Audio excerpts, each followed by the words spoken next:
and welcome to the Q3FY25 earnings conference call of the Federal Bank Limited.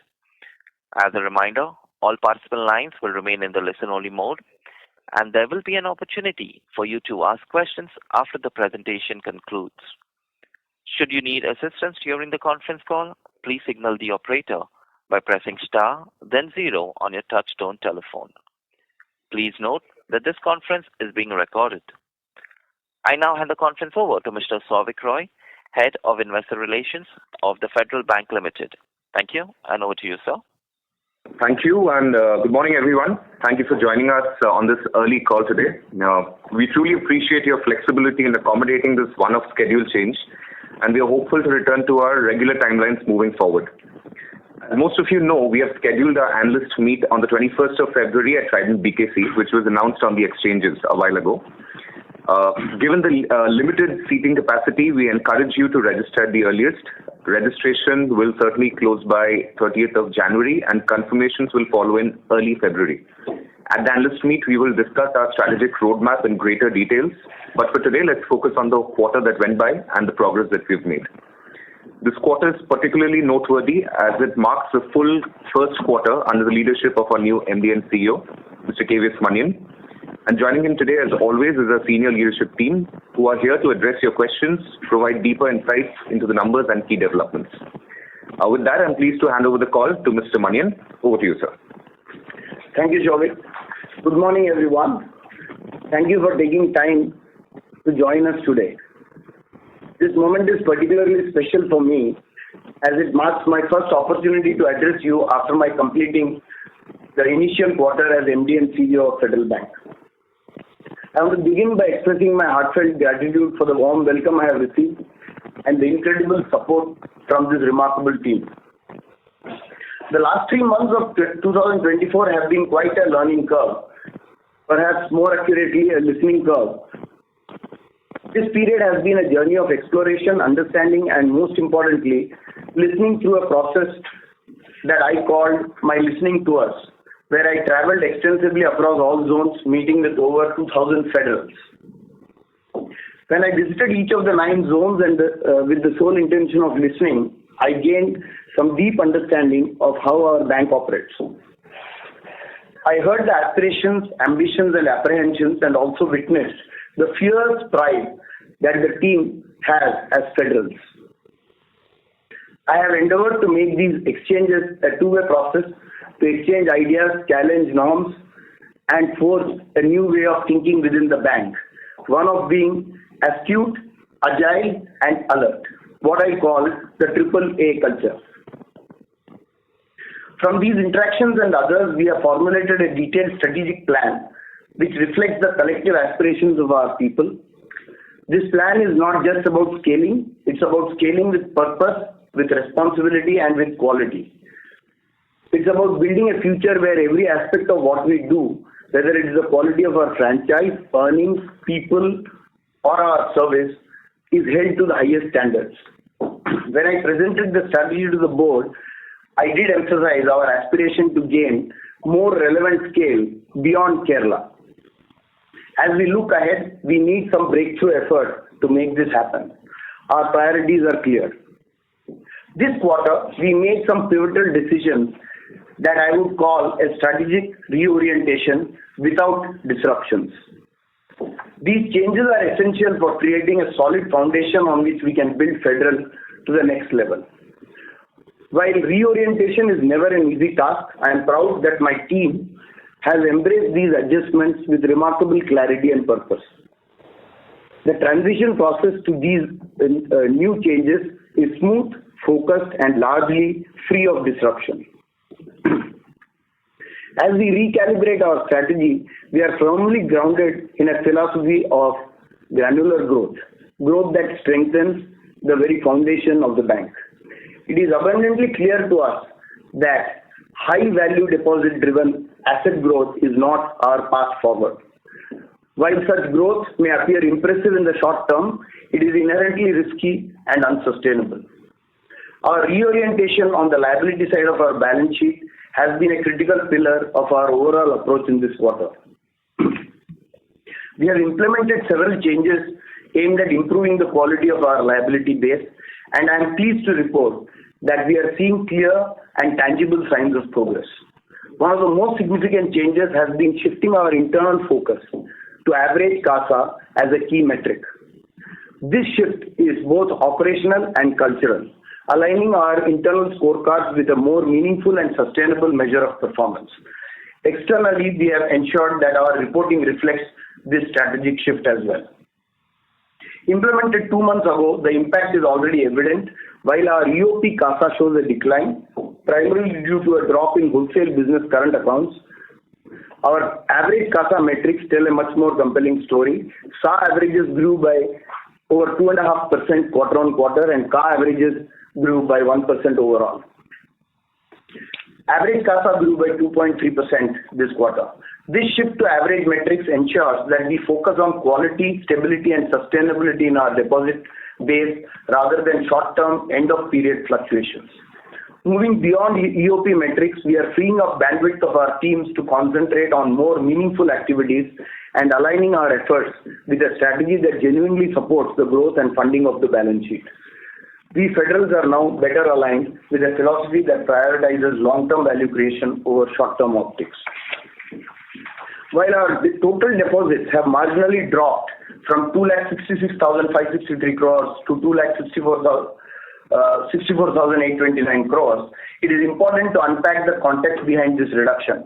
Much of this change is attributable to the strategic changes that I just spoke about. However, if you look deeper into the numbers, there are many points that become discernible. Firstly, the end-of-period CASA decline, particularly CA accounts, account for nearly 1,100 crores of reduction.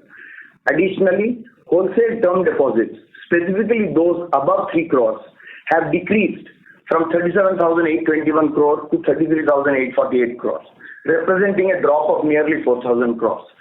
The concentration from our top 20 depositors has decreased by over 33%, aligning with our broader goal of reducing risk by diversifying our deposit base. Deposits from LCR unfriendly sectors such as financial sector have dropped significantly from 18,912 crores to 13,593 crores, a reduction of over 5,000 crores. Furthermore, the wholesale deposits plus CDs and IB interbank term deposits have fallen from being 19.5% of our total base to 18.2% of our base, reflecting a drop of approximately 4,000 crores as well. This is another step towards de-risking our deposit base and aligning with our quality first strategy. On liquidity and deposit-related metrics from this quarter, which reflects our deliberate focus on building a more stable and sustainable liability base, our LCR has seen remarkable improvement. Last quarter end, our LCR stood at 111%, and at this quarter end, it stands at 133%. While I don't intend to maintain it at this level, the fact is it has moved from 111 to 133%. On the asset side, we have taken significant forward-looking measures this quarter as part of our broader reorientation strategy. We are navigating these times with measured prudence and strategic foresight, adopting a deliberate and calculated approach. This is not the moment to accelerate growth in unsecured lending. Instead, we are waiting for the credit cost environment to stabilize before expanding in that segment, with the exception of credit card, I would say. While increasing high-yield unsecured loans like MFI and personal loans is not an immediate option, we are tweaking other variables to enhance yield and optimize our portfolio's performance. Our approach to low-yield assets such as home loans reflects this strategy, with the segment growing only 9% year-on-year and achieving 80% penetration for savings account with home loan customers. However, rate competitiveness in this segment remains a challenge. Our auto loan portfolio grew 25% year-on-year despite a slightly slower growth in this quarter due to a strategic pivot we made from a floating rate model to a fixed rate model, which I think is also important in the construction of our balance sheet. In one quarter, we transitioned to 80% of our new disbursement being fixed rate disbursement, causing short-term volume and revenue impacts, but positioning us for medium-term NIM improvement. Yields in this segment have already shown a small uptick. Our medium and high-yield businesses have grown faster than the book average. Commercial banking grew at 5.65% quarter-on-quarter and 24.5% year-on-year, reflecting healthy momentum. Business banking grew at 13% year-on-year with record disbursements in December. Gold loans increased over 30% year-on-year, though we see some regulatory headwinds which may slightly impact this growth in the near future. LAP grew 20% year-on-year with marginal improvements in pricing. The microfinance portfolio remains an area of cautious navigation for us, focusing on managing risks for the long-term sustainability. Our credit card business is growing rapidly, both in organic sourcing and ENR, albeit on a small base. In our corporate and institutional banking portfolio, we have taken deliberate steps to ensure a prudent and balanced approach, particularly in our exposure to certain sensitive sectors like NBFCs and power. By actively managing these exposures, we are reinforcing the strength and stability of our loan book. We are revamping our RAROC framework, ensuring that profitability and risk-adjusted returns at the customer level remain central to our decision making. We have also made strategic decisions to refrain from engaging in the direct assignment business, as it does not align with our broader goals of building a sustainable and high-quality franchise. Despite all these shifts, I am pleased to report that we have been able to maintain our NIMs, even though the cost of deposits has increased marginally. This reflects the success of our proactive margin management efforts, which are already yielding results. Some of the measures we have implemented to improve NIMs will take time to truly reflect fully, but they are designed to deliver a positive impact over the medium term. To sum up, our asset side strategy is underpinned by balanced discipline and long-term view. We are methodically aligning our portfolio to ensure higher yields, responsible growth, and a focus on quality. Each of these measures, from optimizing low-yield products to pivoting business models and enhancing pricing, bring us closer to a more profitable, sustainable, and well-rounded franchise. While some transitions may create short-term headwinds, they are deliberate choices that will deliver significant benefits in the medium to long term. Our confidence in the resilience and potential of our asset book remains strong, and we are well positioned to capture opportunities in the quarters to come. One of the key changes we have made in our approach to NPA provisioning for retail unsecured loans. We recognize the need to adopt a more robust provisioning framework, one that more closely reflects the reality of potential credit risks in terms of both quantum and timing. This shift is not just a technical adjustment, it is a strategic step to ensure that our foundations are solid as and when we scale this portfolio. By aligning our provisioning norms with the industry best practices, we are creating a framework that supports sustainable growth, while bringing our operating teams closer to the realities of risk management. With this change, while our year-to-date annualized credit costs has increased to 41 basis points, our guidance for the year continues to be 40 to 45 basis points. You would have noticed that we have taken this accelerated provision even while the overall quality of the book has remained very stable. There has been a slight increase in fresh slippages, rising from 428 crores to 486 crores compared to the last quarter. This quarter, we have also written off 496 crores of assets, effectively reducing our net advances. This move is also part of our broader effort to maintain a clean and focused balance sheet, ensuring that we operate with a higher degree of transparency and efficiency. These steps represent a significant reorientation of our asset side strategy. While there has been an immediate impact on profitability due to the provisioning changes, we are confident that this proactive approach will yield long-term benefits. Even more importantly, we have managed to execute all these changes without compromising on our employee connect and engagement. Our teams remain motivated and aligned with the bank's vision, which is a critical factor in our continued success. I also want to highlight that we have successfully protected our profit and loss account while implementing these measures. The one-time impact of the reorientation of profit before tax is of the reorientation on the profit and loss account is 292 crores. Had it not been for this provision, we would have ended the quarter with record profits. What we are effectively doing is keeping the plane flying while refueling it mid-air. While this might sound risky, let me assure you that it is anything but. We have a clear roadmap ahead, and every decision we make is deliberate, strategic, and aligned with our long-term objectives. As I conclude, let me leave you with a thought that is inspired by my time in Kerala, as well as something I recently read about what Steve Jobs had said. Fishermen repair their nets before they set sail. When the sea is too rough to sail, the smart ones don't wait. They get to work. They mend their nets, sharpen their tools, and prepare for the moment that storm breaks. Even in moments of stillness, there is progress. It's not about waiting passively. It's about preparing actively. Every measure we have implemented this quarter is part of our preparation. We are building a stronger foundation, sharpening our processes, and positioning ourselves to sail faster and farther when the winds permit. Because even in stillness, there is growth, and in preparation, there is strength. Thank you. Thank you so much. We are open for questions. Okay. Operator, can you help us with that? Thank you. Ladies and gentlemen, we will now begin the question and answer session. Anyone who wishes to ask a question may press star and 1 on their touch-tone telephone. If you wish to remove yourself from the question queue, you may press star and 2. Participants are requested to use their handsets while asking a question. Ladies and gentlemen, there are more than 20 parties in the conference. The first question comes from the line of Maruk from Nuvama Wealth. Please go ahead.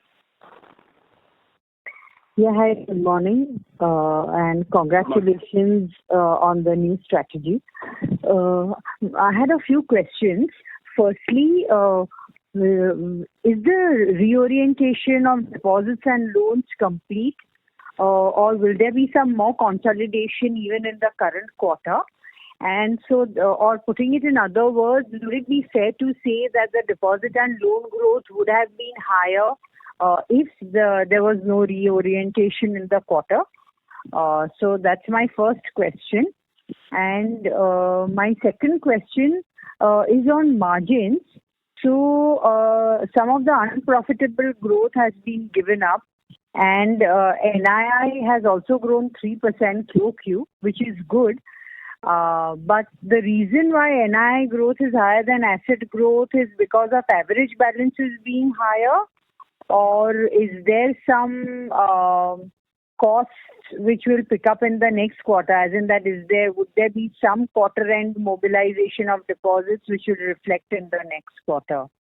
And the last one, if you could explain what exactly was written off, because your credit cost, excluding that 292 crores, is a very small number, 0.5 billion. So there's no impact of the big write-off on credit cost. So were these all 100% provided accounts, or how do we view it? These are my questions. Some part of it I'll ask my CFO to take, but the reorientation part, Maruk, reorientation is never complete. I think it's a process. We cannot expect it to be over in a month, but like I said, we will balance growth and reorientation all the time, like we have done this quarter. Maybe it was the first quarter where we gave up growth in favor of the reorientation, but we will strike a balance as we go forward. And that process is a reasonably medium-term process, I would say. Other questions would Venkat want to take? I think the other question, Maruk, which you had was on the credit cost. Like you've seen, the credit cost for YTD is 41 bips. And but for this, like you said, the credit cost would have been quite a small percentage. Having said that, with this catch-up, we do expect even for the full year to remain in the 40 to 45 bips range for the full year credit cost. On the write-offs are all basically fully provided accounts. So, there's No impact on the financials. These are fully provided accounts. And this is in line with the board-approved framework. margins. Okay, and margins? Yeah. So margins, yes, you are right. They are a result of the NIM improvement was the average advances where average liability and advances is what influenced the NIM. And there is no other one-off or any one-off which is likely to impact this going forward. This is a pure operating performance. Okay. Thanks a lot. Thank you. Thanks, Farooq. Thank you. The next question comes from the line of Jay Mundra from ICICI Securities. Please go ahead. Yeah, hi. Good morning and congratulations, sir, on a steady quarter. Sir, in the opening remarks, you mentioned about, auto loans you have changed from floating to fixed. I believe there could be some other products also, maybe gold loan, maybe business banking, maybe some other products wherein you can if you want to, you can change this. Any update on, this floating to fixed thing? Is this complete at bank level or there may be some other portfolio wherein you want to do this? Yeah, thanks, Jay. Yeah, you are right. There are other products where this is possible. In fact, what I did not mention is even in our small business segment, BUB segment, we have moved almost 20% of the portfolio to fixed rate. So this is a process after like I answered in the first question as well. This is a process. We can't do everything overnight, but we are quite clear that there is opportunity to do more of this. And you know that auto finance, most of the industry is on fixed rate, right? So it was a low-hanging fruit to change. And like I said, what is remarkable is probably this month we'll do 100% of our business in fixed rate from 100% variable 3 months back. So I think these are all processes which will take transition time. But you are right, there is opportunity to do more in more areas and we are working towards that. Sure. And sir, while you reorient the portfolio, the loan portfolio, and at the same time, of course, there are few products where it is not advisable to go all out. Your sense on the overall loan growth, would it be, when so far we were, a growth leader, if you were to look at across most of the banks, how would this status change? Would it be okay growing similar to system level or maybe a certain percentage points over system level while you keep doing this reorientation? Our intention is to get back to a growth which is I would say a broad number of 1.5 times the system growth is what we will typically tend to target. Yes, that remains our target. The reorientation will take us there at a point in time. Yes, like I said, we are preparing for doing better. In my concluding remarks, I did say that we are preparing ourselves for better growth. So growth, of course, is an important imperative for us. We are not going to forego growth for the sake of this. And gaining market share is an important metrics we want to keep for ourselves. Right. Sorry, so you said 1.5 times of the banking system growth, right? Yes. Okay, sure. And lastly, sir, on deposits, right? So, of course, there is a huge competition in the deposits. One way to, of course, increase deposits or maybe CASA is to offer a staggered payout, a staggered offering, which, some of the banks do, and they do it very well. Any thoughts on, how do you want to improve the CASA and maybe the granular deposits? That will be very helpful. So, I look at it this way. The easy way out is to go and work on the price and get CASA and deposits. I would say that I have, knowing the bank now for the last 4 months, I have reasonable confidence in the bank's franchise and its distribution. I think there is potential to leverage the distribution. So I think we have to do the hard work part of it better and get more out of our network and distribution. And I think we have the brand and the franchise to do that. So my initial reaction to your comment is we will not take the easy way out. We may have to work harder, but we will try to get it more granular and qualitatively superior way.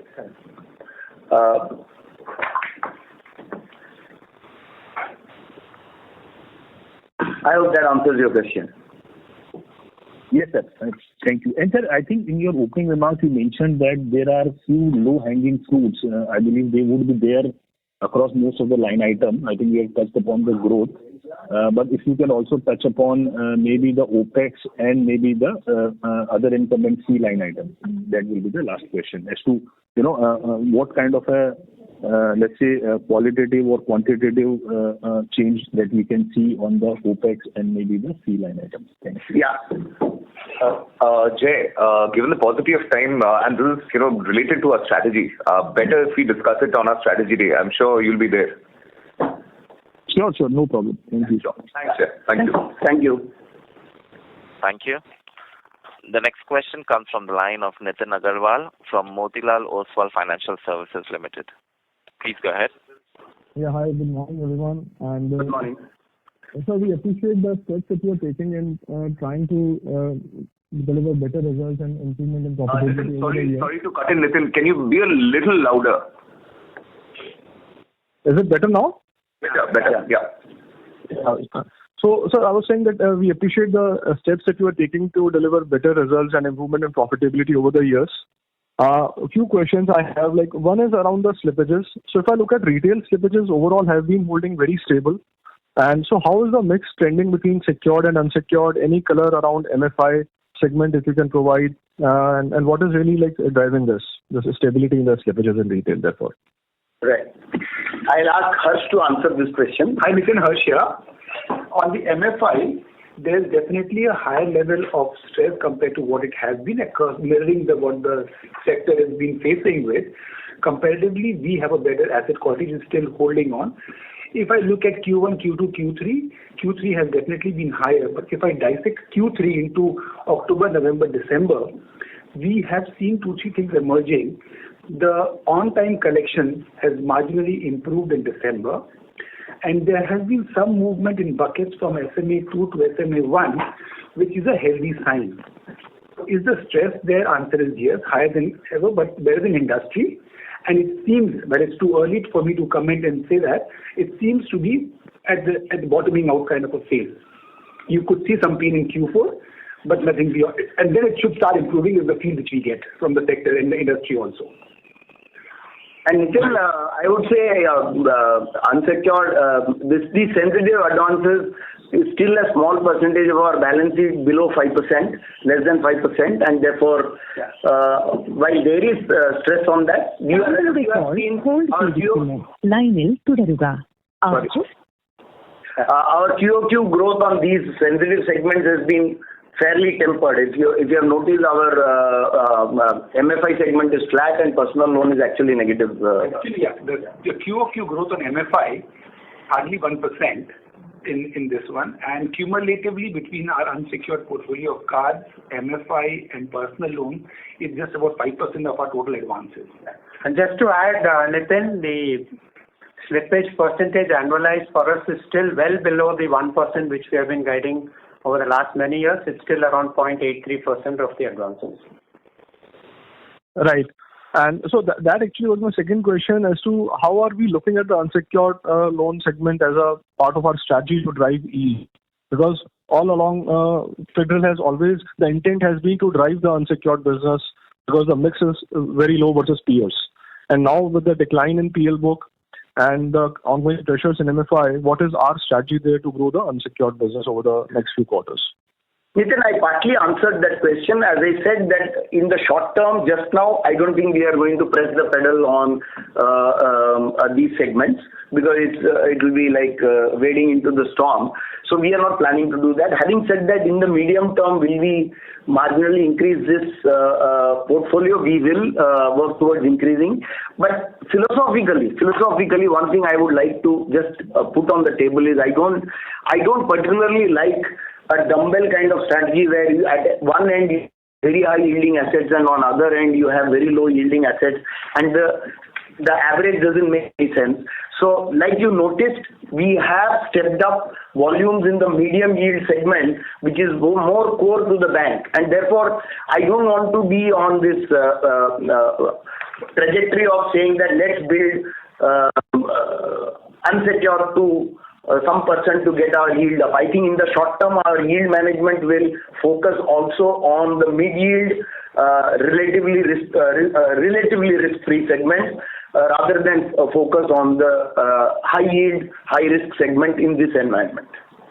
So if I can just add to that, to just take off from where Manian left it, clearly on the unsecured retail side, credit cards continues to be a focus for the bank because we do believe it's a payment instrument come a credit instrument and is well positioned given the demographics of the country.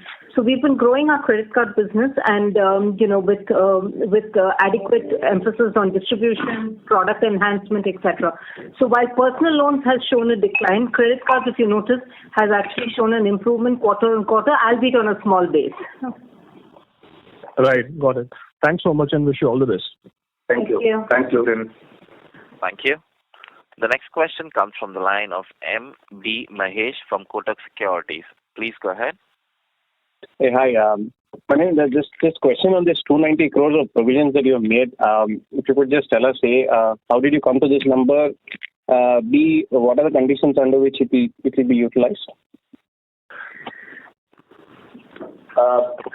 So Mahesh, this is basically what we have done is we have benchmarked our provisioning practices to the best in class in the industry, and from whatever we know, and therefore, and what these do essentially, Mahesh, is they prepone the debit rather than change the debit. These debits would have happened, losses over a period they would have happened. The idea is to recognize them in a timely manner and get them provided in a timely manner, because many of these decisions we take to grow or not grow are determined by how the profit and loss looks at this point in time. And like I said in my introductory remarks, our managers also need to be aligned to the risks that come from the business, and it is better to reflect those risks in a timely manner to ensure that the team acts at an appropriate time. So I would say these are essentially timing differences in some ways, and not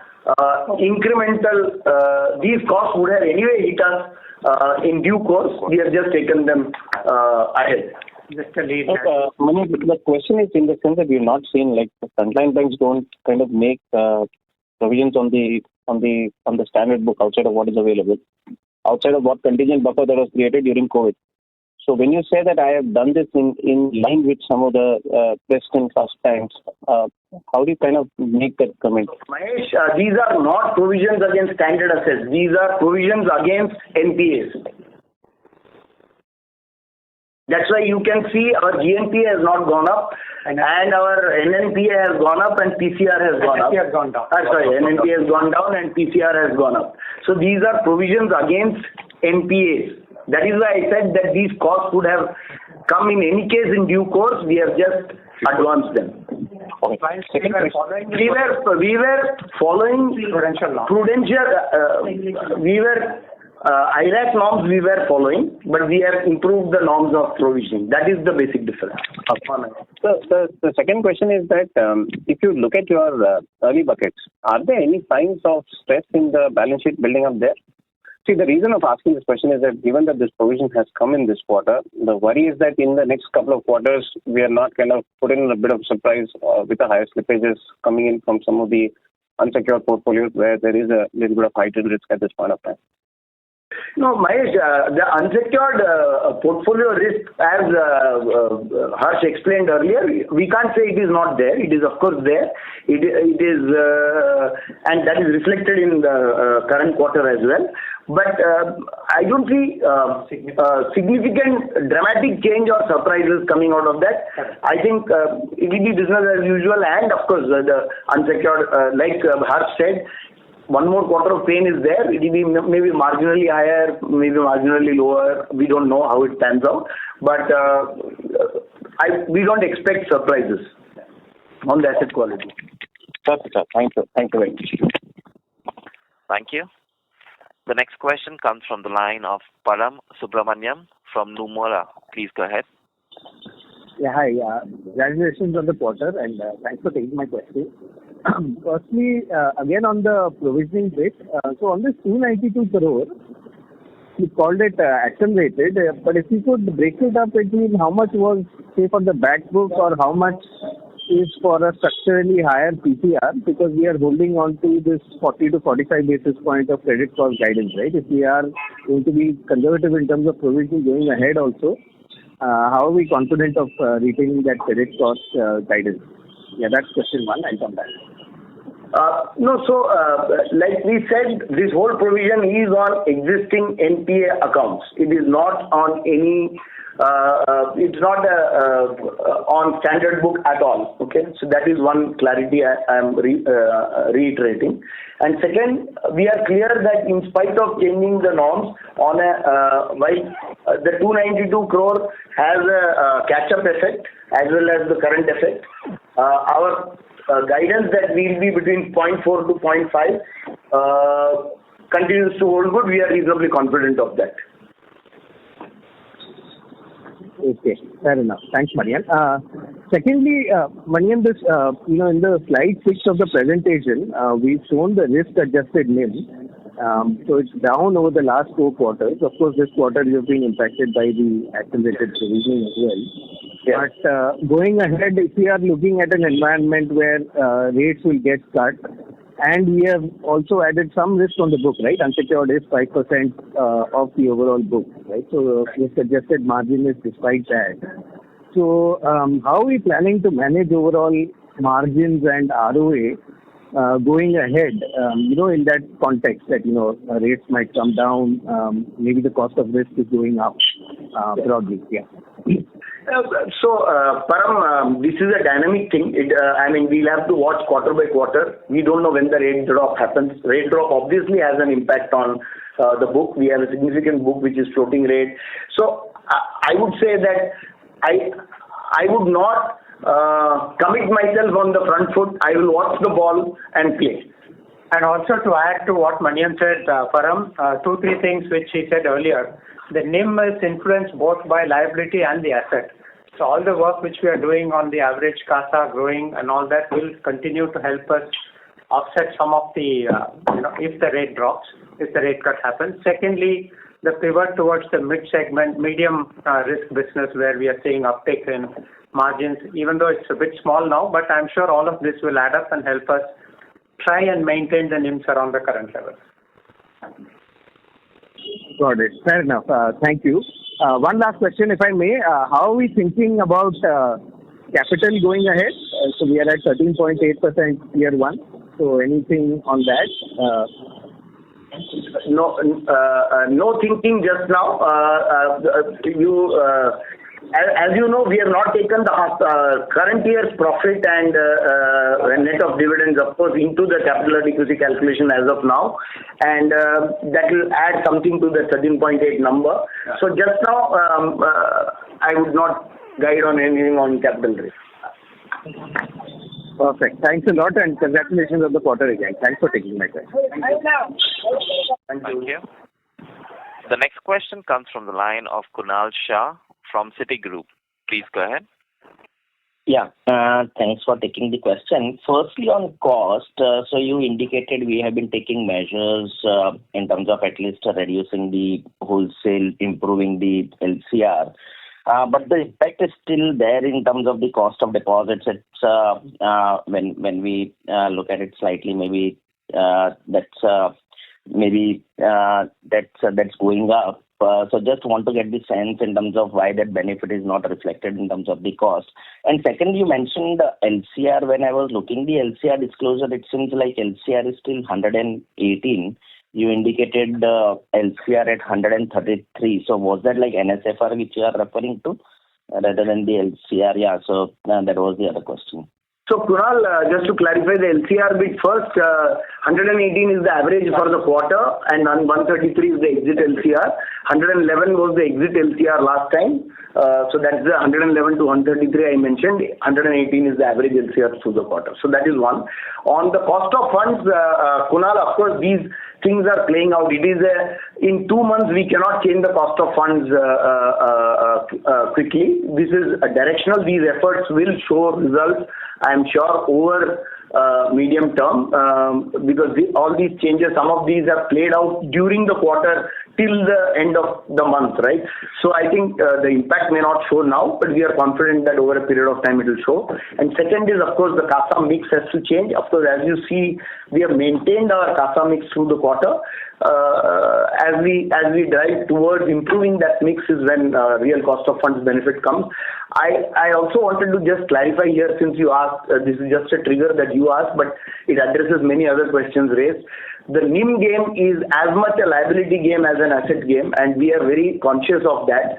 And NIM game is not only about choosing the right asset portfolio, it is also about choosing the right liability portfolio, and we are extremely conscious of that, and whatever we do, we will take that into account. For example, one of the liability mix issue is around current accounts, right? Our proportion is lower, so there are things we need to do to change that.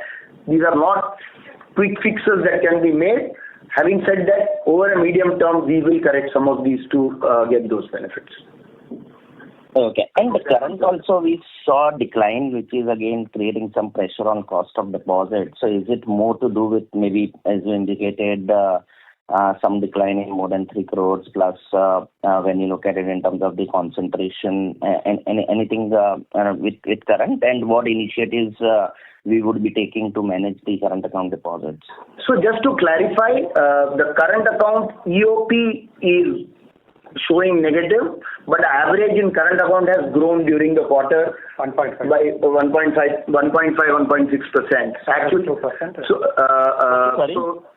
So average is what determines our cost of funds and not the EOP numbers. So that I just wanted to clarify that as a fact. Having said that, we will talk more about the strategy on current account in our 21st meeting. But it is clearly one of the areas which is important to get our cost of funds down. Yeah, and just one comment, you indicated that the reorientation would also create some kind of a short-term headwinds. So any areas wherein we could see further pressure, or maybe this would again be with respect to slightly lower growth and increasing the coverage, or there could be more headwinds in some other operating metrics?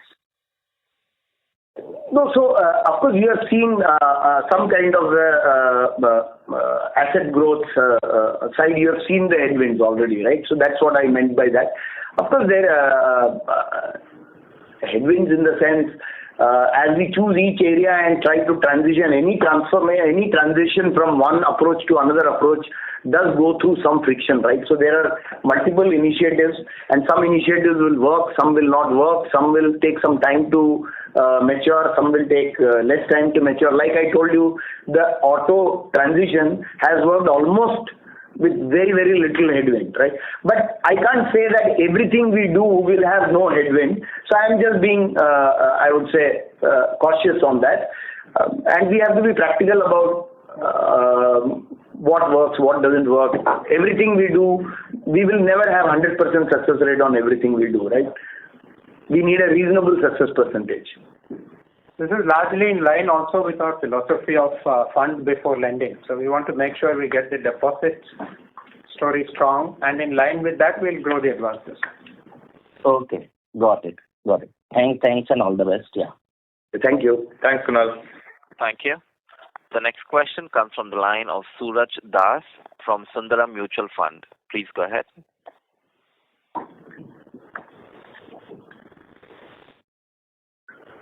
Suraj, if you can please unmute from your end and proceed with your question. Hi, am I audible? Yes, you are, Suraj. Yes, Yeah, please proceed. Hi. Sir, two questions. One, I think in the initial remarks you mentioned some headwinds on the gold loan growth going ahead. So if you can maybe elaborate on that thing. The second one is on the CV and CV book. So basically, if I see the disbursement growth this quarter has been pretty good. I mean, on a QOQ basis, it is roughly 20-25 odd %. So what kind of growth you are seeing, and then how do you see this growth going ahead? And also, I think you mentioned that you are now changing this book from floating to fixed.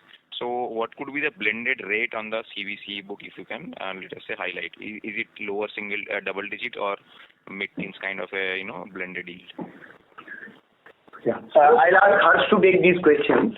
Yeah. Hi, this is Harsh here. I'll start first by the gold piece. The gold, as you're aware, the RBI letter of 30th September has been sent across to all banks and NBFCs, and there are quite a few changes in terms of processes and practices which are being done, which has definitely caused a little bit of a disruption in the industry as a whole. Banks have and NBFCs have reached out to RBI in terms of how to softline this thing and take it forward, and we are also in discussion with that. So there's nothing too different from that part. There have been challenges in terms of some NBFCs have issues regarding LTV, on agri classification, on renewal of gold loans. So those continue to be industry level phenomena. We are reasonably confident in terms of complying with all the things. There will be a requirement for customer reorientation because of these changes, and plus RBI has also is also looking into it and will be coming back shortly on how this can be smoothened out also. So this is something which is industry-wide phenomena. So we will see 1 or 2 quarters of disruption before things stabilize and growth comes back. Coming to commercial vehicles, the growth has been good, albeit a smaller base, and we continue to look at growing this significantly more. The growth rates may taper off because, as in the sense, we may not see a 39% YOY kind of a growth or a 40% growth. It may gradually come down as the base increases, but it will be significantly higher than the industry because a couple of things which have been done. It's a pan-India rollout. We are now going into tier 2 and tier 3 cities also, and also some new products have been added and customer base is being expanded. So we continue that.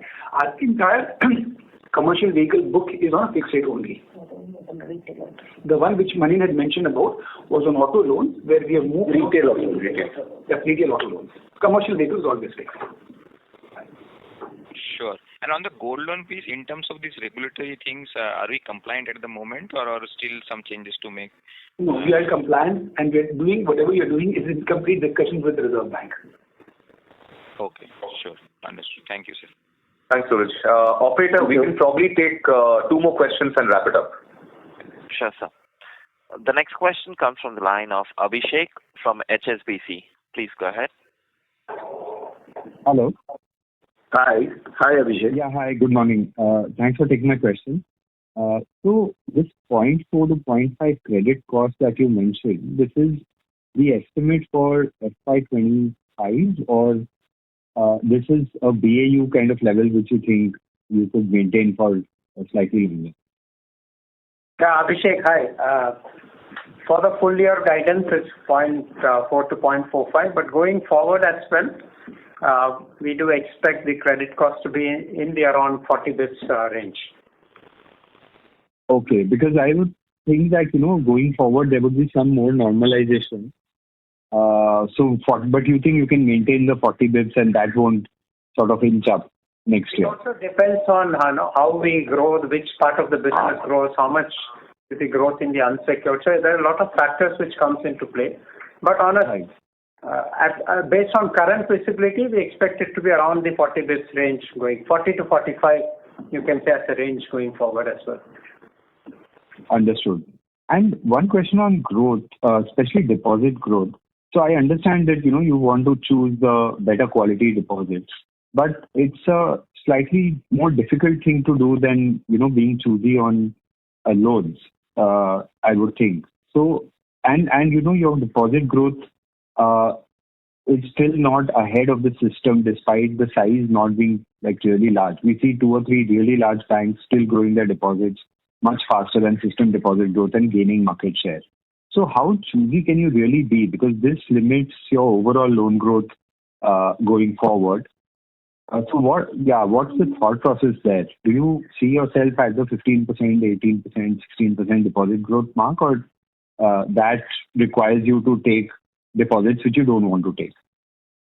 So Abhishek, we will talk more about this on our 21st meeting. Having said that, there is a level of confidence we have in our franchise and our network, and I think there is potential to leverage the network to deliver more, and there are steps that we are taking. We will talk about some of them in our 21st strategy discussions. But I understand where you come from. But like I said, it's the easy way ahead to incrementally, if I raise deposits at 7% and lend at 8% on the corporate book, on the other side, there can be growth, but there can't be NIM and there can't be profitability. So I think we have to be, deliberate. We have to make our right choices. And given our current state, we do believe that we should make the right choices and build a more sustainable franchise rather than look for short-term benefits. Sure. Okay. We can probably discuss this further offline. Thanks, Abhishek. Thank you. We take the last question from the line of Gaurav Jani from Prabhudas Lilladher. Please go ahead. Thank you for taking my question. Just firstly on this, recalibration or reorientation. So, do you actually envisage an improvement in margins after this entire exercise is done? So last 7-8 quarters we have been in the 3.1 to 3.2 sort of levels. So structurally, do you see that margins improving after this exercise? Gaurav, as you heard me through the call, obviously the measures we are taking are to work towards an improvement in net interest margin. But you also know that going ahead we might have a drop in repo rates and things like that. So like I said, we'll have to play. Of course, we are playing for increasing NIMs. Having said that, the NIM is dependent on several factors, and we'll have to see how it goes. But obviously, the objective is to improve NIMs. Yes. Secondly, sir, on the fixed versus floating, right? Just to harp a bit more on that. So we're already at about a 30% fixed number, which is in line with the larger banks. So because of this recalibration, do you see that mix going up further, or it's just a internal sort of revolving that will happen and the mix will remain at 30? Yeah. So as you can, you've seen our portfolio investor deck where we give this MCLR and the loan book by interest rate split. So obviously we believe that there is scope to increase the fixed rate book in some of these products, which we talked about earlier, right? A bit earlier. And in a declining interest rate scenario, that might actually be better strategy to do is one. But even structurally on the balance sheet, I think I would say that we would generally prefer a slightly higher proportion of fixed rate book, because don't forget that banks essentially on the liability side borrow fixed rate. There is no floating rate borrowing on the borrowing side. So I think fundamentally fixed rate assets are a better ALM match for balance sheets of banks, and that's what we keep in mind. And so lastly, just harping on the credit cost a bit, right? So barring Q3, which is the reported numbers, the previous 7-8 quarters saw provisions of about say 20-25 basis points adjusted for the aggressive growth that Fed would have seen, right? So my question is, what is actually leading to higher credit cost guidance?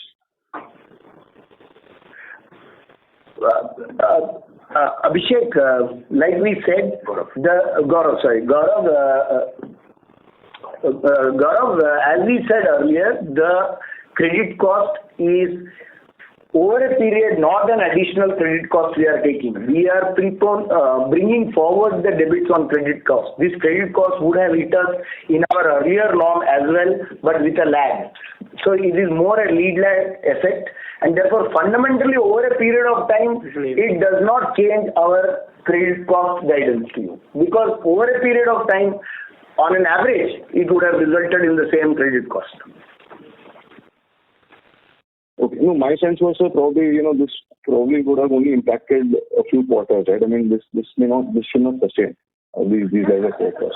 The debits depend on the performance of the portfolio and the composition of the portfolio as we go forward, and that guidance we gave you, that we are not just now proposing to grow our unsecured side so much, so therefore we are not expecting that to change in the next few quarters, next couple of quarters. We are not expecting that to rise, and therefore credit cost guidance does not change significantly. As and when we change the proportion, we will come back to you with a revised guidance. Sure. Understood. That is it from me. Thank you so much. Thanks, Gaurav. Right. Thank you. Thank you. Ladies and gentlemen, that concludes the question and answer session. I now hand the conference over to Mr. Souvik Roy for his closing comments. Thank you, and thanks everybody for joining us today, and again for your thoughtful questions and feedback. With that, I think we wish you a great day ahead, and thank you once again. We look forward to connecting with you on our Analyst Day, which is scheduled for the 21st of February. Take care and see you all then. Thank you so much. Good day. Thank you. On behalf of the Federal Bank Limited, that concludes this conference. Thank you for joining us. You may now disconnect your lines.